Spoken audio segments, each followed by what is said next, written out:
Hello guys, প্রথমে একটা পাত্রে ঢেঁড়স, লঙ্কা, পেঁয়াজ ও টমেটো নিয়ে নিয়েছি। তারপর সম্পূর্ণ কুচিয়ে নিয়ে একটা কড়ার ওপর প্রথমে ঢেঁড়স কুচি, পেঁয়াজ কুচি, টমেটো কুচি, লঙ্কা কুচি,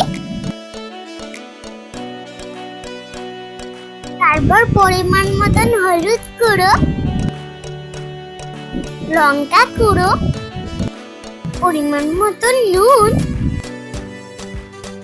1 চামচ কাসুন্দি, হাফ কাপ তেল দিয়ে ভালোভাবে মিক্স করে নেব।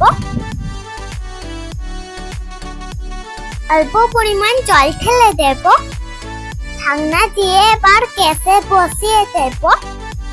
ঢেঁড়সটা ফুটে ফুটে সিদ্ধ হয়ে গেলে তারপর একটা পাত্রে তুলে নেব। ঢেঁড়সের চচ্চড়িটা খেতে অসাধারণ হয়েছিল। ওকে।